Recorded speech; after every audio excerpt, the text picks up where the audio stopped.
एवं 22औं अभिभावक सम्मेलन तथा पूर्व विद्यार्थी पुनर्मिलन समारोह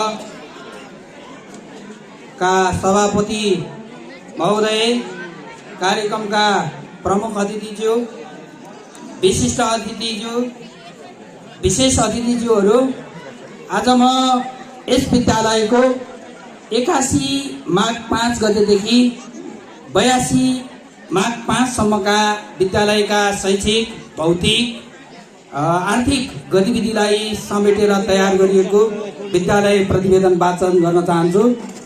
हार्दिक नमन स्वीकार्नुहोला। गुरु ब्रह्मा गुरु विष्णु गुरुदेव महेश्वर गुरु साक्षात् परम ब्रह्मा तस्मै श्री गुरुवे नमः।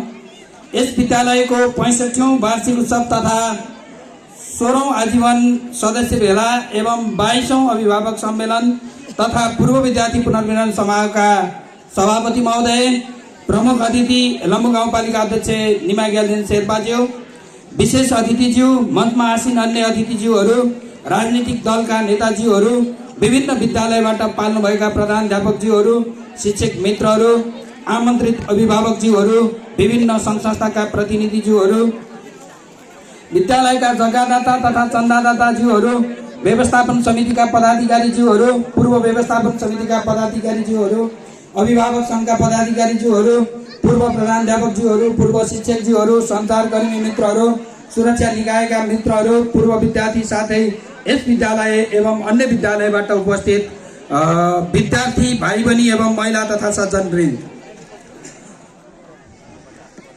यस विद्यालयको 65औं वार्षिक उत्सव तथा 16औं आजीवन सदस्य भेला एवं 22औं अभिभावक सम्मेलन समारोह तथा पूर्व विद्यार्थी पुनर्मिलन समारोहमा यस विद्यालयको प्रधानाध्यापक तथा विद्यालय व्यवस्थापन समितिको सदस्य सचिवको हैसियतले यस विद्यालयको विगतदेखि वर्तमानसम्मको संक्षिप्त शैक्षिक, भौतिक तथा आर्थिक गतिविधिलाई समेटेर प्रतिवेदनको रूपमा यहाँहरू समक्ष प्रस्तुत गर्ने अनुमति चाहन्छु। सभाध्यक्ष महोदय, सर्वप्रथम म यस विद्यालयको स्थापनार्थ जग्गादान गर्नुहुने जग्गादाताज्यूहरू, अक्षय कोषदाताज्यूहरू, चन्दादाताज्यूहरू, आजीवन सदस्यज्यूहरू, साधारण सदस्यज्यूहरू एवं सम्पूर्ण अभिभावकज्यूहरूमा हार्दिक कृतज्ञता अर्पण गर्दछु। साथै विद्यालयको पुनर्निर्माणमा सहयोग गरी आजको सुन्दर विद्यालयको भौतिक संरचना निर्माण सहयोग पुर्याउनुहुने सङ्घ संस्थाप्रति हार्दिक आभार व्यक्त गर्दछु। मैले प्रतिवेदनमा विद्यालयका सम्पूर्ण कुराहरूलाई समेट्ने कोसिस गरेको छु। यहाँ शिक्षाको महत्त्वको बारेमा केही कुराहरू लेखिएको छ। हामी जानकार नै छौँ, आजको युग शिक्षाको युग हो, आजको युग विज्ञान र प्रविधिको युग हो। यो कुरा हाम्रो विज्ञान प्रदर्शनीले पनि देखेको छ। जब हामी शिक्षित हुँदैनौँ, हाम्रो जीवन सरल र सहज हुन सक्दैन। यसै सन्दर्भमा हेलम्बू गाउँपालिकाले एउटा महान उद्देश्य खास गरेर पालिका अध्यक्षज्यूले एउटा महान नारा बोकेर ल्याउनु भएको छ। शिक्षा र स्वास्थ्य निःशुल्क रूपमा नागरिकहरूले प्राप्त गर्नु पर्छ भन्ने उहाँको नारा छ। त्यो नारा देशभरि नै स्थापित होस् भन्ने चाहन्छु। र सँगसँगै यो हामीले हासिल गरेको शिक्षाबाट तपाईँ अभिभावकज्यूहरू यो विद्यालयको प्राङ्गणमा आउनु भएको छ। हाम्रो बच्चाले यति जिपिए ल्यायो, 12 पास गर्यो, 16 पास गर्यो त होला, तर हामीले हाम्रा बच्चाहरूको पढाइको कारणले तपाईँको अनुहारमा खुसी देखिन्छ कि देखिँदैन? तपाईँको बच्चाको अनुहारमा खुसी देखिन्छ कि देखिँदैन? तपाईँको जीवन पद्धति सरल हुन्छ कि हुँदैन? यो कुरालाई अत्यन्तै ध्यान दिनुपर्ने छ। जबसम्म हामीले पढाएका बच्चाहरू यहाँ बस्दैनन्, जबसम्म हामीले पढाएका बच्चाहरू सिपसित जोडिँदैनन्, जबसम्म हामीले पढाएका बच्चाहरूले आय आर्जनसित जोडिँदैनन्, तबसम्म यो शिक्षा उपयोगी नहुन सक्छ। त्यसका निम्ति सम्पूर्णले ध्यान केन्द्रित गर्नुहुनेछ भन्ने कुरा अवगत गर्दै मैले यहाँ लेखेको कुरालाई छोटकरीमा मात्रै मैले जानकारी गराएँ। र यहाँ विद्यालयको इतिहासलाई जोडिएको छ। 17 सालमा 1 दिन चलेको, 40-41मा कक्षा 4-5, 53बाट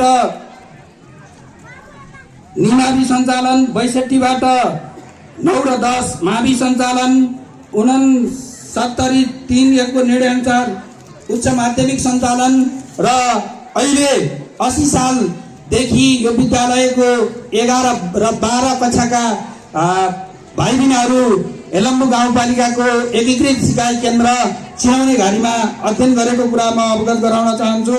र यहाँ मैले विद्यालयको वार्षिक प्रतिवेदन पढिरहँदाखेरि विद्यालयका जग्गादाताहरूलाई स्मरण गर्न चाहन्छु। गुणबहादुर पण्डित, तेजबहादुर पण्डित, तोकबहादुर पण्डित, गुप्त सिंह पण्डित, चित्रबहादुर पण्डित, यमुना पण्डित, खेलबहादुर पण्डित र हिपबहादुर पण्डितज्यूको महान छातीले हामीले विद्यालय को निम्ति जग्गा प्राप्त गरेका छौँ। विद्यालयका संस्थापक कालका प्रमुखज्यूहरू पण्डित हरिनारायण नेपालदेखि पारसमणि पोखरेल सरहरूको नाम मैले यहाँ प्रतिवेदनमा उल्लेख गरेको छु। विद्यालय पूर्व व्यवस्थापन समितिका अध्यक्षज्यूहरूको लिस्ट मैले यहाँ राखेको छु। स्वर्गीय बुद्धि गम्भीर पण्डित, स्वर्गीय चोकबहादुर पण्डितदेखि लिएर हस्तबहादुर पण्डित र अहिले वर्तमान भरत थापा जो 76 मङ्सिरदेखि निरन्तर रूपमा विद्यालयको व्यवस्थापन समितिको अध्यक्षको रूपमा रहनु भएको छ। विद्यालयका पूर्व प्रधानाध्यापकहरूको लिस्ट मैले समावेश गरेको छु। योगबहादुर पण्डित, भीष्मकुमार लामिछाने हुँदै नेत्रप्रसाद भट्टराई यो 79 साल मङ्सिरसम्म हुनुहुन्थ्यो र म त्यसपछि विद्यालयको प्रहको रूपमा रहिरहेको छु। र यहाँ मैले विद्यालयको भौतिक अवस्थाको विवरण पेश गरेको छु। महानुभावहरू, अभिभावकज्यूहरू यसलाई गहन ढङ्गले अध्ययन गर्नुहोला र यहाँ उठेका कुराहरू केही चित्त बुझेन भने विद्यालय प्रशासनसित, विद्यालय लेखासँग सम्पर्क गर्नुहोला भन्ने आग्रह गर्न चाहन्छु। र यहाँ व्यवस्थापन समितिका पदाधिकारीहरूको नामावली भरत थापाज्यूको नेतृत्वमा हाम्रो 7 सदस्यीय व्यवस्थापन समिति छ र बेनबहादुर पण्डित, खेतनाथ घिमिरे, नयनबहादुर पण्डितलाई हामीले सल्लाहकार समितिको रूपमा राखेको कुरा म अवगत गराउन चाहन्छु। यस्तै गरी रोमबहादुर पण्डितज्यूको अध्यक्षतामा 7 जना शिक्षक अभिभावक सङ्घ रहेको कुरा अवगत गर्न चाहन्छु। यसलाई अध्ययन गरिदिनु होला। र यस्तै गरी विद्यालयमा सामाजिक परीक्षण समिति रोमबहादुर पण्डितज्यूको अध्यक्षतामा 9 सदस्यीय सामाजिक परीक्षण समिति रहेको कुरा अवगत गराउन चाहन्छु। यस्तै गरी इकबहादुर थापाको अध्यक्षतामा 5 सदस्यीय विद्यालय मर्म सम्मान कोष गठन भएको र त्यो मर्म सम्मान कोष रहेको कुरा अवगत गराउन चाहन्छु। विद्यालयका बाल क्लब प्रनिश पण्डितको नेतृत्वमा 25 सदस्यीय बाल क्लब रहेको छ। यस्तै गरी कविता खत्रीको नेतृत्वमा 21 सदस्यीय इको क्लब, यस्तै गरी दीपक तामाङको नेतृत्वमा 21 सदस्यीय सदाचारिता क्लब रहेको कुरामा अवगत गराउन चाहन्छु। र अहिले विद्यालयमा मेरो नेतृत्वमा विद्यालय कर्मचारी लगायतका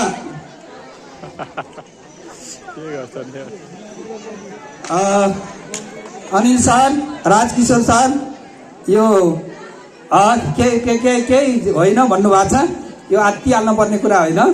यो विज्ञानको सामग्रीहरू त्यहाँ के गडबडी भयो, कृपया त्यसलाई म्यानेज गरिदिनु होला।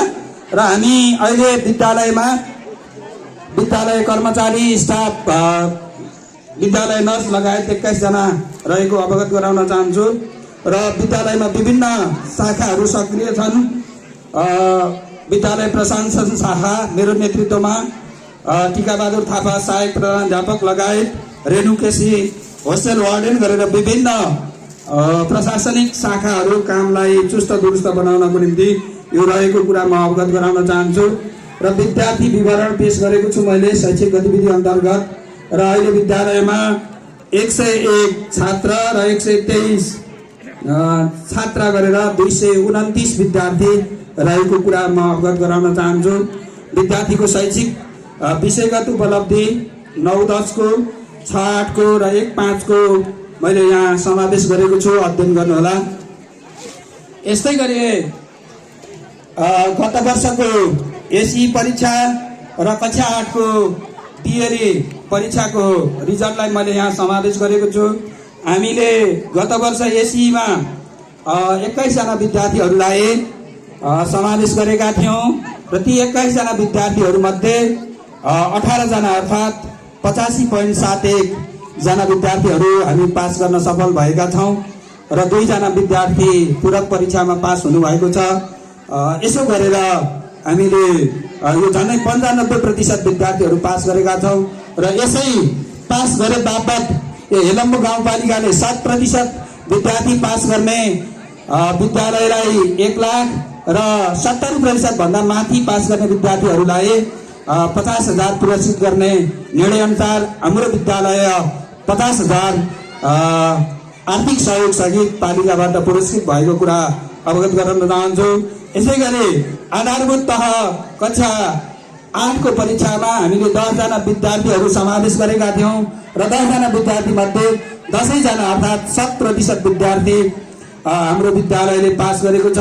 यही क्रममा गाउँपालिका भरिको दुई परीक्षामा हाम्रो विद्यालयकै कक्षा 8 की छात्रा अहिले कक्षा 9 मा अध्ययनरत छन् रश्मि थापाले यो पालिका स्तरीय परीक्षामा प्रथम उत्कृष्ट हुन सफल भएकी छिन्। छात्रालाई म यहीँबाट हार्दिक आभार व्यक्त गर्न चाहन्छु। सभापति महोदय, मैले यो विद्यालयका गतिविधिहरूलाई यहाँ समावेश गरेको छु र यी गतिविधिहरूलाई अध्ययन गरिदिनको निम्ति म अनुरोध गर्दछु र यसै बीचमा म केही महत्त्वपूर्ण कुराहरू अवगत गराउन चाहन्छु। कृपया ध्यान दिएर सुनिदिनु होला। यो विद्यालयको दैनिक पाठ्ययोजना, लोकसार, टिप लगायतका जुन गतिविधि गर्नसँग सम्बन्धित भएर शिक्षण गर्न पर्ने थियो त्यो अनुसार हामीले शिक्षण गरिरहेका छौँ र यस विद्यालयका आजीवन सदस्य एवं सल्लाहकार समाजसेवी नयनबहादुर पण्डित एलम्बु 6 गोहरे हाल काठमाडौँ निवासबाट 2,50,000 को ज्ञान कृष्ण अक्षय कोष निर्माण गर्नुभएकोमा 79 मा मानकुमारी खड्का नरबहादुर बस्नेतबाट त्यही कोषमा 51,151 थप गरी 3,01,151 को अक्षय कोष निर्माण गरिएको र त्यो अक्षय कोषबाट विद्यालयका भाइ बहिनीहरूलाई छात्रवृत्ति वितरण गरिने कुरा म अवगत गराउन चाहन्छु र यसमा यो अक्षय कोषमा नयन बहादुर पण्डितको चारै दाजुभाइहरू हुनुहुन्छ। चिन्तामणि पण्डित, मानबहादुर पण्डित लगायत उहाँको 4 जना र नरबहादुर बस्नेत उहाँका भिनाजु सबै मिलेर यो कोष खडा गर्नुभएको छ र यसबाट दिइने छात्रवृत्तिको लिस्ट मैले यहाँ विद्यार्थीहरूलाई यी विद्यार्थीहरूलाई दिनुपर्छ भनेर हामीले व्यवस्थापन समिति स्टाफले पास गरेका छौँ। विद्यार्थीहरूलाई यो नगदमा छ, यो नगदको दुरुपयोग नगरिदिन र यो पुरस्कारको राशि दिनको निम्ति म अनुरोध गर्दछु। यसैगरी हेलम्बु गाउँपालिकाको आर्थिक सहयोगमा पुस्तकालय निर्माण लगायतको कार्यक्रम भएको छ। यसैगरी हेलम्बु गाउँपालिका वडा नम्बर 4 निवासी हाल अमेरिका निवासी दधिराम लामिछानेद्वारा आफ्ना हजुरबुबा एवं हजुरआमा समाजसेवी स्वर्गीय देवप्रसाद लामिछाने, कान्छी लामिछानेको नाममा 1,10,000 रुपियाँको अक्षय कोष स्थापना भएको छ र यस पुरस्कार यसबाट छात्रवृत्ति पाउने विद्यार्थीहरूको लिस्ट पनि मैले यहाँ समावेश गरेको छु र अक्षय कोषदाता जयराम लामिछानेबाट यो वितरण हुनेछ। यसै क्रममा श्री सरस्वती मावि ग्याल्तोङका पूर्व प्रह आदरणीय गुरु श्री हरिकुमार शर्माद्वारा मावि र आधारभूत तहमा उत्कृष्ट नतिजा प्राप्त गर्ने विद्यार्थी र उत्कृष्ट अनुशासित विद्यार्थीहरूलाई निरन्तर रूपमा छात्रवृत्ति प्राप्त भएकोले सो रकम आजकै कार्यक्रममा राममाया तामाङ एसी उत्कृष्ट 3.44 GPA रु 1,500, रश्मि थापा मैले उद्घोष गरिसके पालिका उत्कृष्ट BLE परीक्षा 3.95 GPA। त्यस्तै गरी विद्यालय उत्कृष्ट तथा अनुशासित गौरव गजुरेल 3.81 GPA र रियाज पण्डित आधारभूत तह उत्कृष्ट 3. रियाज थापा माफ गर्नु होला 3.91 GPA। यी विद्यार्थी भाइ बहिनीहरूलाई हामीले पुरस्कृत गर्नेछौँ र यसै गरी हजुरहरूलाई अवगत नै छ हेलम्बु गाउँपालिकाले यस्ता कार्यक्रमहरूमा आइरहँदा यो अक्षय कोषसँग सम्बन्धित विषयलाई लिएर र यो हाम्रो महेन्द्र माध्यमिक विद्यालयबाट नै सुरुमै 5 लाखको अक्षय कोष महेन्द्र माविमा हेलम्बु गाउँपालिकाको अक्षय कोष रहेको छ र यस अक्षय कोषको ब्याजबाट हामीले यो अक्षय कोष भनेकै क्षय नहुने कोष यसको मूल रकम रहिरहनेछ। ब्याजबाट हामी 14 जना विद्यार्थीहरूलाई नगद आर्थिक सहयोग उपलब्ध गराउनेछौँ। यसप्रति म हेलम्बु गाउँपालिकालाई आभार व्यक्त गर्न चाहन्छु। यस्ता धेरै गतिविधिहरू छ। मलाई अलि छिटो प्रतिवेदन वाचन गर्नको निम्ति भन्नुभएको छ र केही कुरा छुटाउनै नहुने विषयवस्तुहरू छ, म वाचन गर्न चाहन्छु। यस विद्यालयका पूर्व विद्यार्थी ध्रुव श्रेष्ठद्वारा 60,000 बराबरको आर्थिक सहयोगमा विद्यार्थीहरू मनिषा भट्टराईलाई शैक्षिक सामग्री, विद्यालय झोला, कम्प्युटर सहयोग लगायतका विषयमा सबल सहयोग उपलब्ध भएको छ। विद्यालयका पूर्व विद्यार्थी समाज सक्रिय रहेको छ। झलक पण्डित अध्यक्षज्यू यहीँ हुनुहुन्छ। उहाँहरूले आर्थिक सङ्कलन गरेर विद्यालयलाई सहयोग पुर्याउनु भइरहेको छ। मैले पटक पटक उद्घोष गरिरहेको छु, यी हाम्रा पूर्व विद्यार्थीहरू नै यो विद्यालयका मूल स्रोत भएको कारणले हामीले यी विद्यार्थीहरूलाई सम्मान गर्ने प्रोग्राम पनि रहेको कुरा अवगत गराउन चाहन्छु। यसै गरी विद्यालयका पूर्व विद्यार्थी कमल पण्डितद्वारा निर्माण गरिएको 50,000 को अक्षय कोष विद्यालयमा सञ्चालनमा रहेको कुरा अवगत गराउन चाहन्छु। यसै गरी यो महेन्द्र माध्यमिक विद्यालय र गोरे निम्न माध्यमिक विद्यालय, यी दुईटै महेन्द्र निमावि र गोरे निमावि मर्ज हुँदाखेरि गोरे निमाविको नाममा रहेको पैसाहरू मध्ये 25,000 रकमबाट विद्यालयको खानेपानी सञ्चालन भएको छ र यसको निम्ति तत्कालीन विद्यालय व्यवस्थापन समिति अध्यक्ष इकबहादुर थापा र तत्कालीन हरि गजुरेल सरप्रति विद्यालय परिवार आभार व्यक्त गर्न चाहन्छ। यसै गरी हामी अलिक कार्यव्यस्तताको कारणले हामीले यो कार्य सम्पन्न गर्न सकेका छैनौँ। यस विद्यालयका आजीवन सदस्य समाजसेवी व्यक्तित्वहरू चिन्तामणि मानबहादुर पण्डित, नयनबहादुर पण्डित बाट ज्ञान कृष्ण स्मृतिमा विद्यालयको प्राङ्गणमा सरस्वतीको मन्दिर निर्माण भइरहेको छ। यो निर्माणाधीन अवस्थामै छ। यसका गजुर लगायत मूर्ति लगायतका सामग्रीहरू प्राप्त भएका छन्। यो एकैचोटि काम अगाडि बढाउन नमिल्ने भएको कारणले यो काम क्रमिक रूपमा भएको छ। हामी 9 गते सरस्वती पूजाको दिनसम्म यो कार्यक्रम, यो मन्दिर उहाँहरूबाट हामी विद्यालयले लिने कुरा अवगत गराउन चाहन्छु। यसै गरी चेन्ज एक्सन नेपालबाट यो विद्यार्थीहरूलाई सहयोग गर्ने पालिका एक द्वार प्रणालीबाट पालिका हुँदै हाम्रो विद्यालयलाई अतिरिक्त क्रियाकलापको निम्ति सहयोग भइरहेको कुरा अवगत गराउन चाहन्छु। यस विद्यालयका शिक्षक अभिभावक सङ्घका सदस्य आदरणीय व्यक्तित्व हाल अमेरिकामा हुनुहुन्छ जितबहादुर केसीद्वारा निर्माण गरिएको 1,11,111 को अक्षय कोष हालै मात्र प्राप्त भएको कुरा म अवगत गराउन चाहन्छु। र यसै गरी उहाँबाट यो कार्यक्रम भइरहँदाखेरि मैले यहाँहरू समक्ष भन्नै पर्छ, यो विद्यालयप्रति सकारात्मक र नकारात्मक दुवै खालका भावनाहरू विचारहरू राख्ने मान्छेहरू हामी समाजमा भेटेका छौँ। हाम्रो समाज नै यसै गरी बनेको छ र यही मध्येको जितबहादुर केसी हाम्रो विद्यालयको अभिभावक सङ्घको सदस्य पनि हुनुहुन्छ, समाजसेवी व्यक्तित्व। उहाँले पोहोरको वर्ष 1,11,111 रुपियाँको अक्षय कोष निर्माण गर्नु भएकोमा र आज फेरि यो कार्यक्रम भइरहँदाखेरि मलाई अत्यन्तै विद्यालयमा आउन रहर छ, तर मेरो बाध्यताको कारणले म विद्यालयमा भएन भनेर कतिपय साथीहरूलाई लाइभ गर्नको निम्ति पनि उहाँले भनिरहनु भएको छ। र यही क्रममा आजको यस कार्यक्रमको डान्स टिचरको फी, त्यस्तै साउन्ड सिस्टम, यो खाना लगायतका सम्पूर्ण खानाहरू त्यसैबाट बेहोरी दिने गरी आज पुनः 50,000 को आर्थिक सहयोग उपलब्ध गराउने कुरा वचनबद्धता व्यक्त गर्नुभएको छ र उहाँको यस आर्थिक सहयोगप्रति गडगडाट तालीद्वारा उहाँलाई हार्दिक आभार व्यक्त गर्नको निम्ति म अनुरोध गर्दछु। र यही क्रममा म उद्घोष गर्न चाहन्छु उहाँकी धर्मपत्नी काली खत्रीलाई आज विद्यालयले सम्मान गर्ने प्रोग्राम पनि रहेको कुरा बेहोरा जानकारी गराउन चाहन्छु। मैले छोटकरीमा यी कुराहरूलाई यही नै गरेँ। यहाँहरूले अत्यन्त गहन ढङ्गले यो प्रतिवेदनलाई हेरिदिनु होला भन्ने आग्रह गर्न चाहन्छु। र यो विद्यालयका समस्याहरूलाई यहाँ उल्लेख गरिएको छ। हाम्रो तामाङ भाषामा भाषण गर्ने सुभाष भाइबाट पनि यो कुरा आएको छ।